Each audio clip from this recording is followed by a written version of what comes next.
네, 오늘 말씀은 독특한 분위기에서 이제 시작이 되고 있는데요.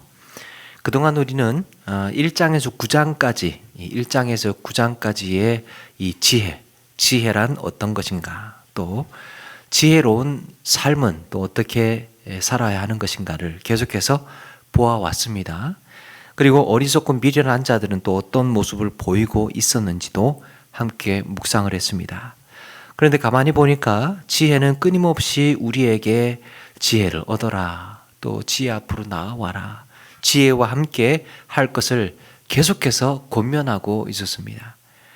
그런가 하면 또 미련한 자라든지 또 음녀 같은 이런 어리석고 미련한 악한 존재들도 역시 끊임없이 이 분별력이 떨어지는 이런 미련한 청년들을 찾아다니면서 죄의 길로 가도록, 미련한 길로 가도록, 또 악의 길로 가도록 계속해서 부추겨 왔습니다. 이게 1장부터 9장까지의 내용인데, 오늘 이 9장이 이 1장부터의 내용을 일단락시키는 말씀이라고 그렇게 이제 전해지고 있습니다. 자, 이 지혜와 어리석음이 이제 9장에 와서 마지막 경합을 벌이고 있는데, 여러분, 사람들이 북적거리는 옛날 먹자골목 같은 데로 가면 양쪽 식당에서 이제 경쟁하듯이 호객행위를 하지 않습니까?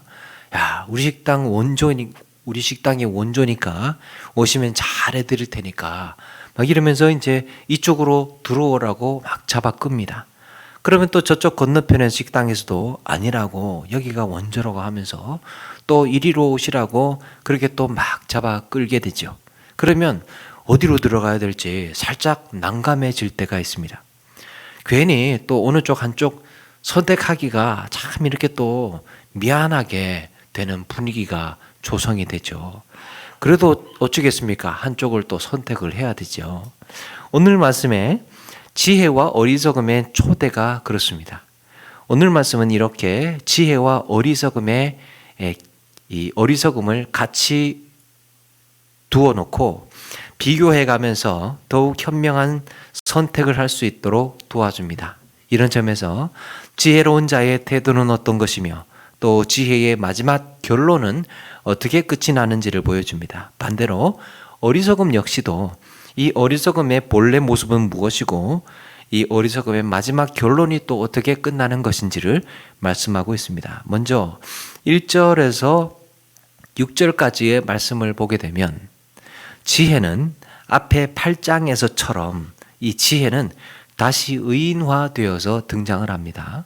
그리고 이 지혜는 거창한 잔치를 준비해 놓고 어리석은 자를, 또 지혜 없는 자를 초대하고 있습니다.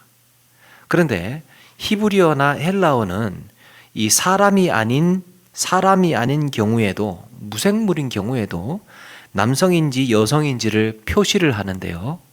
오늘 초대하고 있는 이 지혜라는 단어는 여성 명사입니다. 그래서 지혜가 잔치를 준비했다라고 한다면 우리는 거기다가 지혜로운 여인이라고 해도 될 것 같습니다. 지혜로운 여인이, 문학적이니까 표현으로 지혜로운 여인이 지혜의 잔치를 준비했다. 1절에 보니까 뭐라고 합니까? 지혜가 그의 집을 짓고 7 기둥을 다듬고 그랬습니다. 그의 집에 7 기둥이 들어갈 정도니까 얼마나 견고하고 좋은 집이겠습니까? 지혜로운 여인은 스스로 다듬고 수고하면서 땀 흘리면서 좋은 집을 세웠습니다. 그리고 그 밑에 보니까 자신이 직접 기른 짐승을 잡아서 잔치도 준비합니다. 또 손수 빚은 극상품 포도주를 갖다가 잘 빚어 만들어서 잔치를 더욱더 풍성하게 합니다. 이렇게 잔치를 위한 만반의 준비가 다 되었죠. 이제 사람을 초청하면 되는데 이 지혜로운 여인은 요종들을 보내면서 어리석은 자, 지혜가 없는 자들을 초대합니다. 그들에게 어떻게 초대하고 있습니까? 어리석은 자들은 이리로 돌이키라. 또 4절 5절에 지혜 없는 자에게 이르기를 너는 와서 내 식물을 먹으면 내 혼합한 포도주를 마시고 그랬습니다. 지혜로운 여인이 베푼 지혜의 잔치에 참여하라는 거예요. 어리석은 자들, 지혜 없는 자들 다 오라고.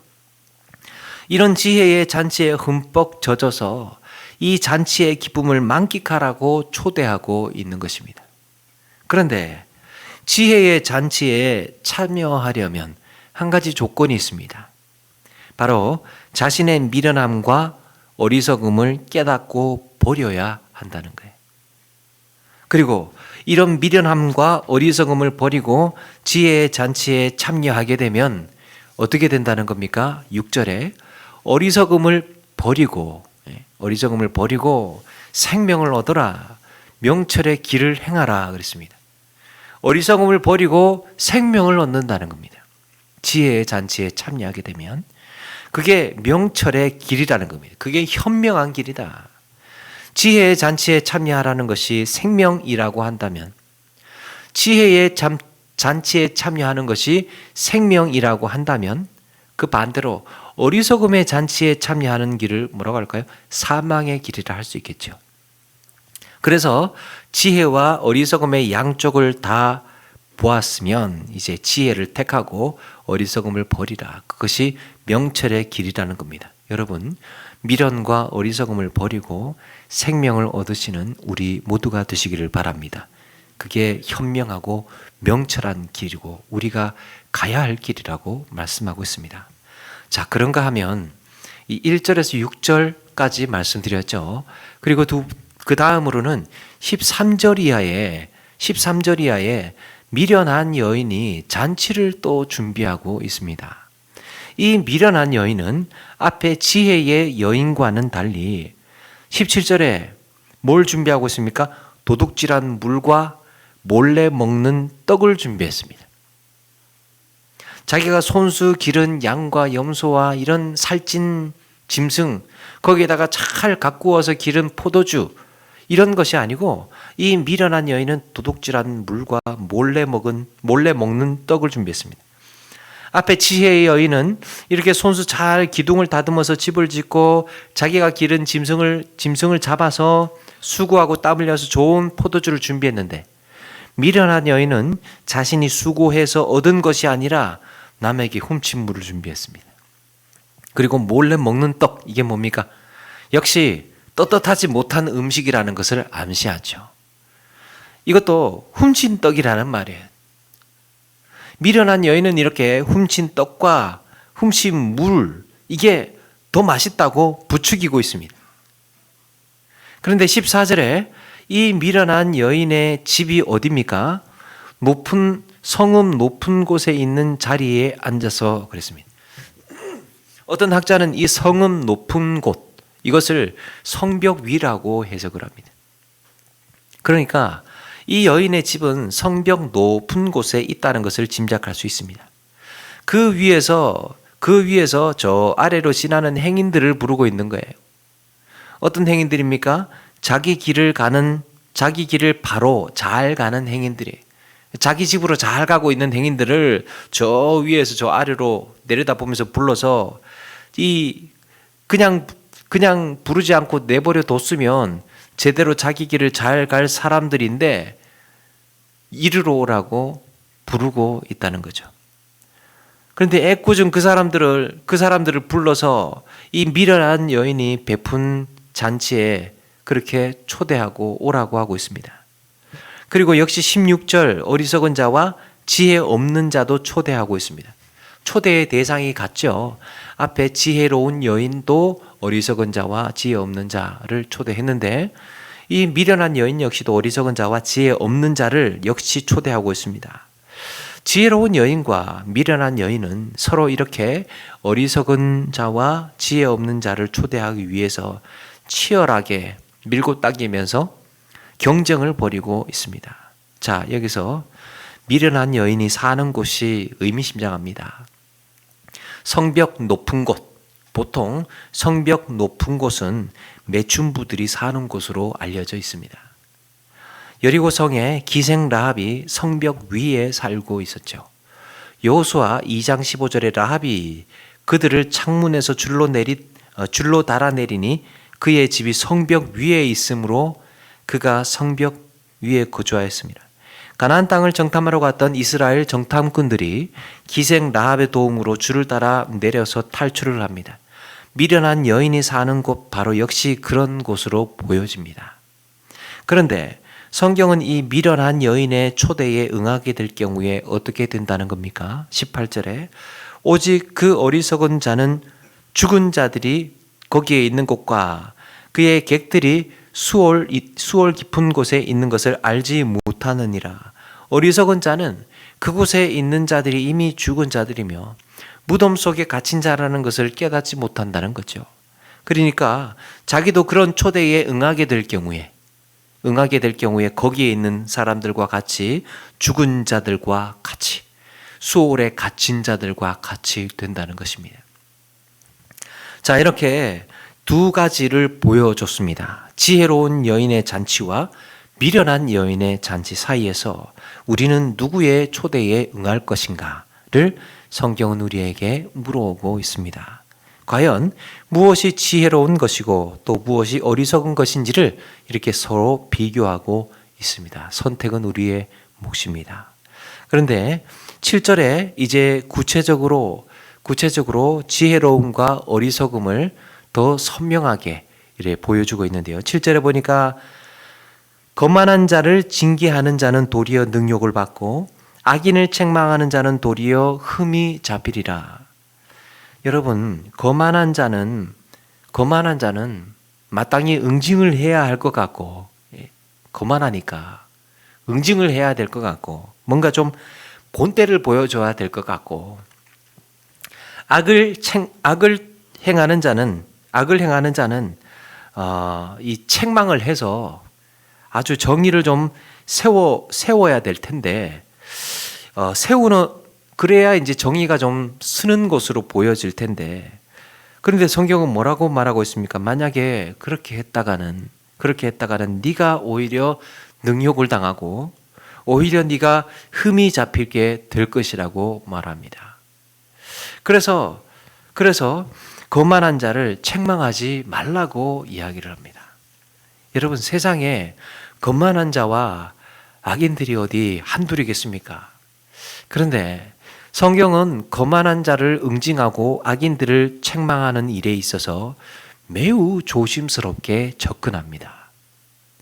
오히려 성경에서 하나님이 인간에게 이런 권한을 준 적이 거의 없어 보입니다.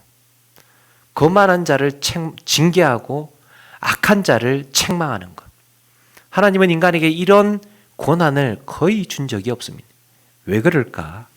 누군가를 징계하고 책망하는 것은 일종의 판단, 심판 행위에 해당이 되기 때문이에요.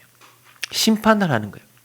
오히려 예수님은 이런 심판을 하거나 판단하는 일을 원천으로 막으셨습니다. 마땅히 비난받아야 할 사람, 정말 누가 봐도 비판을 당해야 할 사람조차도 예수님은 허락하지를 않으셨습니다. 내가 비판을 하게 되면 나 역시도 비판의 대상이 되기 때문에 완전한 사람은 없죠. 완벽한 사람은 없습니다. 누군가를 책망하게 되면 나 역시도 책망의 대상이 됩니다. 그래서 성경은 이렇게 말씀합니다. 로마서 12장 19절에 보니까 내 사랑하는 자들아 너희가 친히 원수를 갚지 말고 하나님이 진노하심에 맡기라. 기록되었으되 원수 갚는 것이 내게 있으니 내가 갚으리라고 주께서 말씀하시니라. 그렇습니다. 원수 갚는 일이 내게 있으니, 원수를 갚는다는 말은 다르게 표현하면 응징을 하고 보복을 하고 심판을 한다는 얘기예요. 그걸 조금 더 바꾸어 말한다면 비판을 하는 일은, 판단을 하는 일은, 악인이라고 정죄하는 일은, 거만하다고 판단을 하는 일도 역시 이에 해당이 되는 거예요. 이것은 하나님께서 할 일이라는 겁니다. 하나님께서 할 일. 징계, 책망, 비판, 그리고 심판은 다 하나님의 진노하심에 맡기라. 하나님의 살아계심을 믿느냐? 하나님의 판단을 믿느냐? 하나님의 현명한 선택을 믿느냐? 그렇다면 하나님께 맡기라. 그것은 하나님이 하실 일이라는 겁니다. 다윗도 전쟁을 앞두고 하나님, 이번 전쟁 제가 할까요 말까요? 매번 전쟁이 일어날 때마다 하나님께 여쭈었습니다. 하나님, 이번에 제가 올라갈까요 말까요? 하나님, 이번에도 제가 올라갈까요 말까요? 매 순간마다 하나님의 전권 위임을 받고 난 이후에 수행자로서의 전쟁을 치른 거예요. 반대로 지혜로운 자에게는 오히려 책망하라고 말합니다. 지혜로운 자에게는 오히려 책망하라. 지혜 있는 자를 책망하게 되면 더 좋아한다는 겁니다. 자, 그러면 어리석은 자와 지혜 있는 자의 차이가 무엇일까? 먼저 어리석은 자에게는 책망이나 징계나 책망을 하게 되면, 어리석은 자에게 징계나 책망을 하게 되면 벽을 치는 것처럼 부딪히는 느낌이 들죠. 어리석은 자에게 뭔가 징계를 했는데 어떻게 됩니까? 그게 그대로 튕겨져 나오게 됩니다. 내가 뭔가 따끔한 말을 하고 또 야단을 치고 바른 말을 했는데 그게 먹혀 들어가지 않고 바로 그대로 튕겨 나오는 겁니다. 너나 똑바로 하라고. 당장은 아니더라도, 그때 당장은 아니더라도 다른 형태로 꼭 나중에 또 응징보복이 일어납니다. 악인에게 책망을 하는 것도 마찬가지. 악인에게 책망을 하게 되면 오히려 내가 욕을 얻어먹게 된다는 겁니다. 여기서 어리석은 자와 악인이 징계나 책망을 들었을 때 그 특징이 드러납니다. 이들의 특징은 지혜의 수용성이 매우 적다는 겁니다. 지혜를 받아들일 수 있는 그릇이 준비되어 있지 않습니다. 한마디도 받아들이지를 못합니다. 지혜의 수용성, 지혜를 받아들일 수 있는 그릇이 준비되어 있지 않습니다. 이 말은 새로운 아이디어를 받아들이지 못하고 모든 판단의 주체가 자기에게 있다는 뜻이에요. 여러분, 폭풍이 몰아치는 높은 산에 다른 모든 나무들은 비바람에 맞아서 기울어지고 흔들리는데 그 중에 빳빳하게 서 있는 나무 한 그루가 있죠. 그 나무가 무슨 나무입니까? 죽은 나무예요. 죽은 나무는 부러질 때 부러질지언정 자기 생각, 자기 철학, 자기 고집을 내려놓지를 못합니다. 여러분, 새로운 것을 받아들이지 못하고 더 이상 변화의 가능성이 없다는 것이 무엇입니까? 죽었다는 말이죠. 이런 경우에 괜히 건드렸다가 본전도 못 찾는다는 겁니다. 그런가 하면 지혜 있는 자는 오히려 책망하라 그랬습니다. 책망하라. 이 의로운 사람을 가르치라. 그의 학식이 더하리라 그랬습니다. 들으면 듣는 대로 자기의 양식이 되고 받아들이고 다 수용을 한다는 거예요. 지혜의 수용성이 있는 사람입니다. 그게 때로는 나에게 아프고 또 쓴소리로 들릴지언정 받아들일 줄 아는 사람, 지혜로운 사람. 자, 여기서 한 가지 놓치지 말아야 할 것은 여기에 전제가 있죠. 모두가 동일한 조건을 갖고 있습니다. 기본적으로 여호와를 경외하는 자로서의 입장을 갖고 있다는 거예요. 어떤 자가 지혜롭다는 거예요? 여호와를 경외하는 자의 입장을 가지고 있습니다. 책망을 하는 자나 책망을 듣는 자 모두가 여호와를 경외하는 자들이에요. 하나님을 두려워하는 사람은 진리의 말씀이라는 공통 분모, 공통의 기준을 가지고 있다 보니까 이것이 설령 타인의 입을 통하여서 들려졌다고 하더라도 내가 좀 못마땅해 하는 사람의 말이라 할지라도, 못마땅한 사람의 말이라 할지라도 그게 옳은 말이면 거기에 수긍할 수 있다는 것입니다. 하나님의 말씀이기 때문에 그래, 그 말이 맞지, 그 말이 맞지 받아들인다는 거예요. 근데 어리석은 자는 어떻습니까? 바른 말을 해도 그게 자신을 위하는 말인 줄도 모르고 그냥 자존심 상해합니다. 아무리 좋은 말도 들을 만한 준비가 되어 있어야 해줄 수 있습니다. 아무리 바른 말이라고 해도 내가 이 말을 하면 저 사람이 들을 수 있을까를 봐서 봐가면서 해야 된다는 거죠.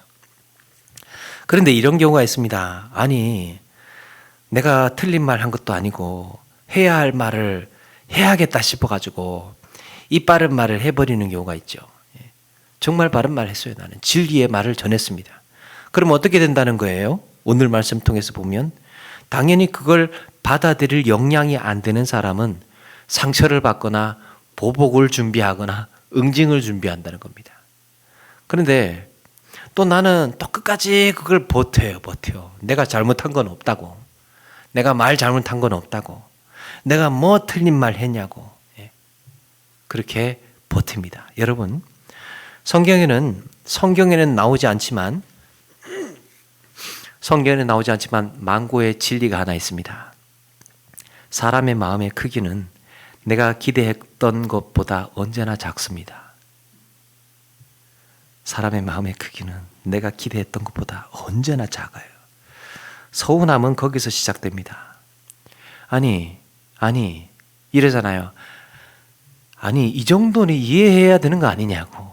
이 정도는 이해해야 되는 거 아니냐고. 응?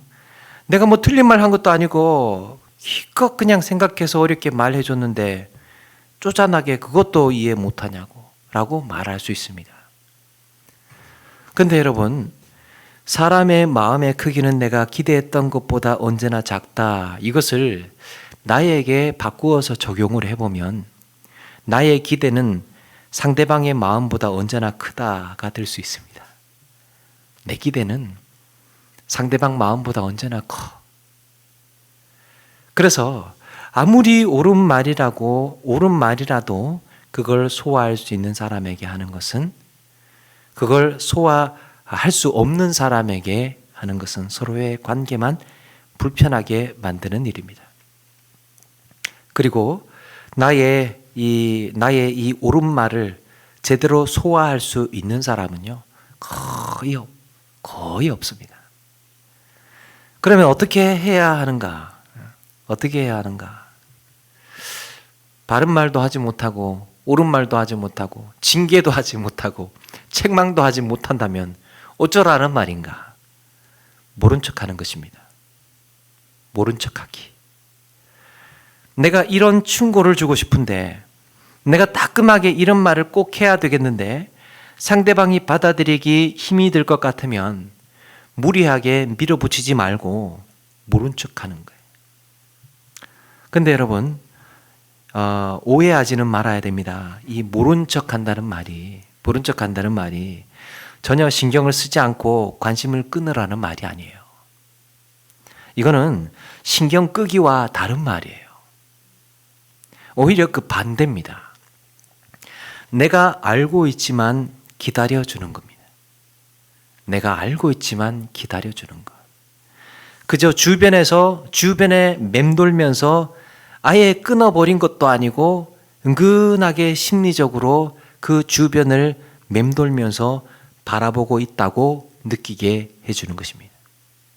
밝히지도 않고 드러내지도 않고 깨뜨리지도 않고 기다려주는 것.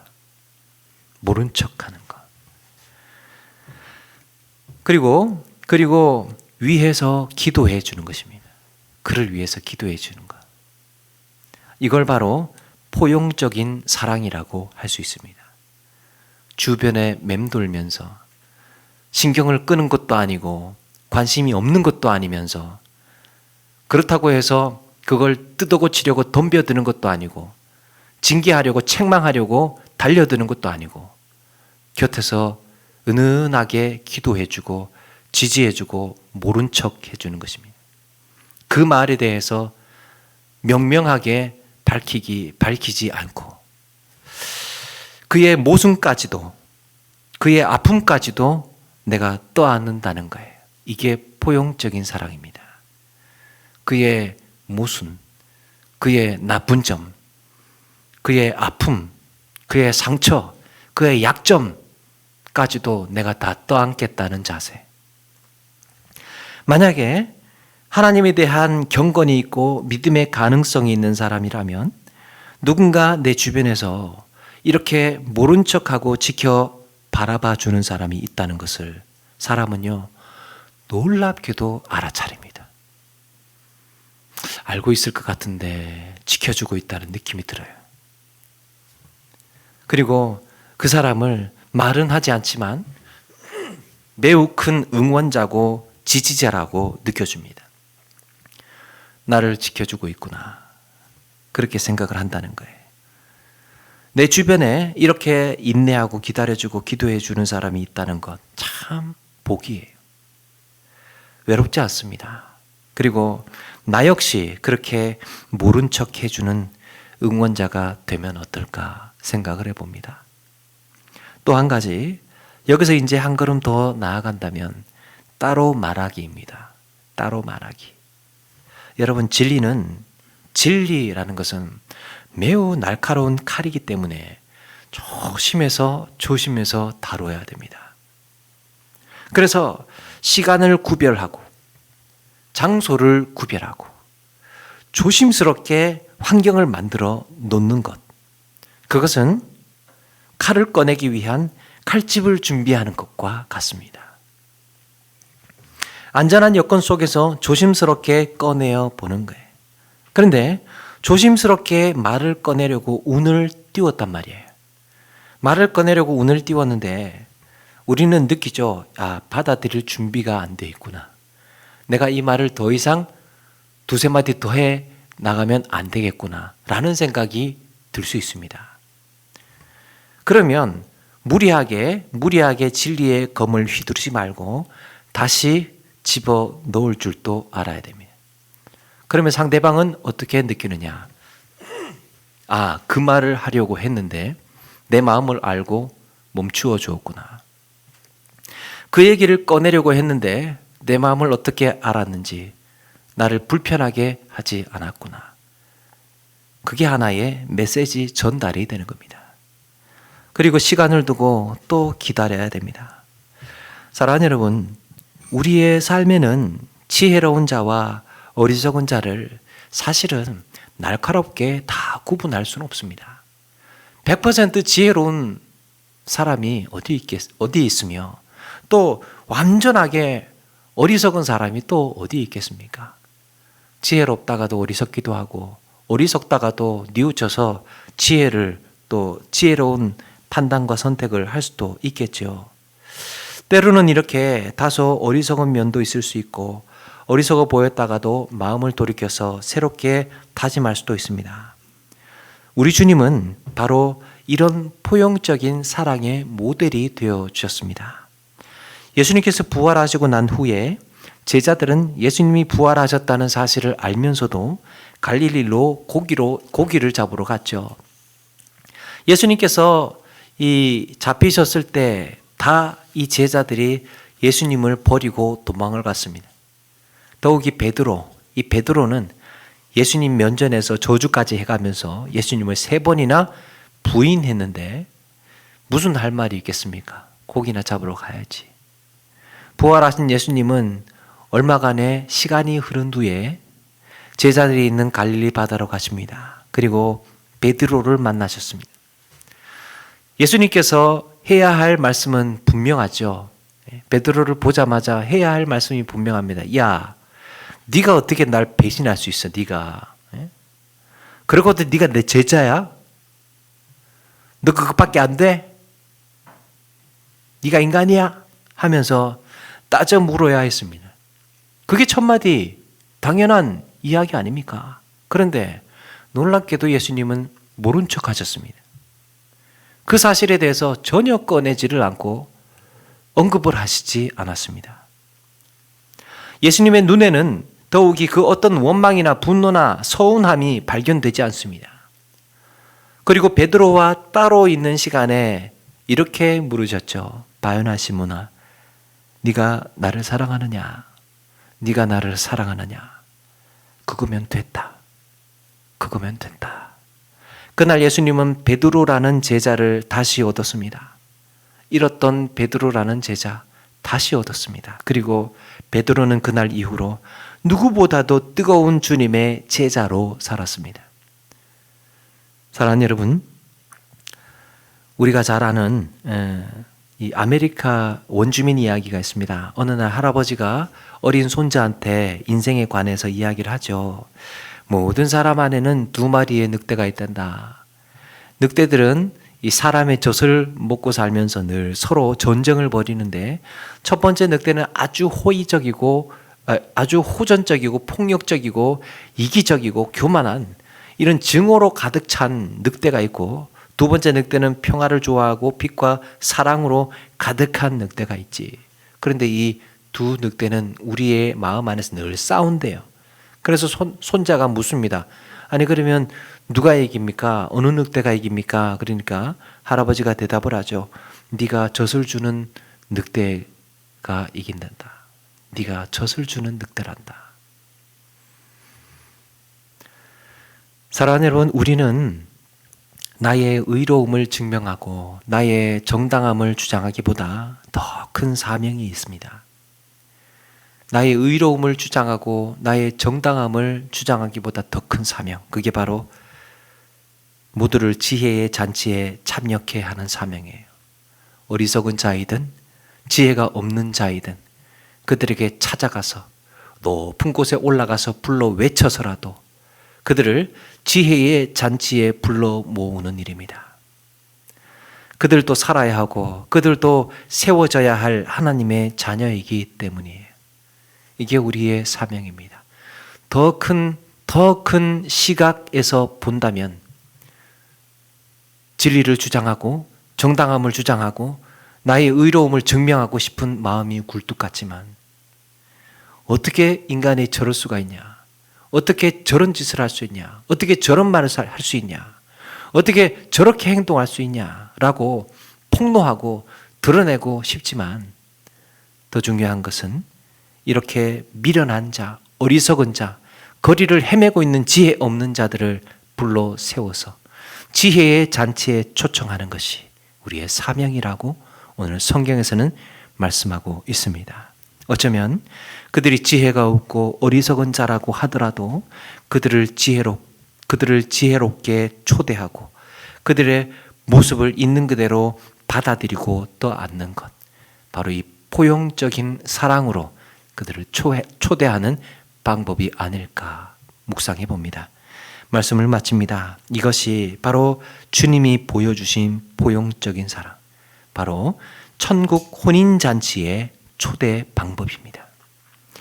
우리가 만나는 모든 사람을 이런 마음가짐으로 대하고, 우리가 만나는 모든 사람을 책망과 쓴소리를 들었을 때에도 또 주님 앞에 겸허하게 또 우리 역시도 받아들일 수 있는 이런 지혜로운 그리스도인 되시는 우리 모두가 되기를 바랍니다. 이렇게 하루하루 하나님을 또 주님을 닮은 모습으로 살아가시는 저와 여러분 되기를 주님의 이름으로 축원합니다. 찬양하겠습니다.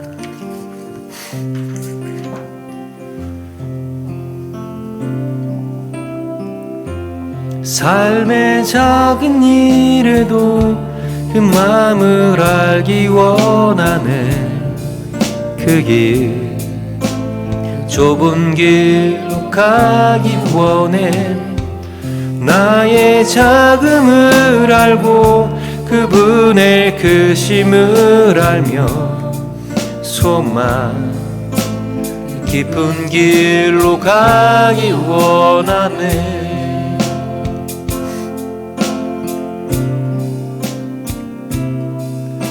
저 높이 솟은 산이 되기보다 여기 우름직한 동산이 되길, 내 가는 길만 비추기보다는 누군가의 길을 비춰준다면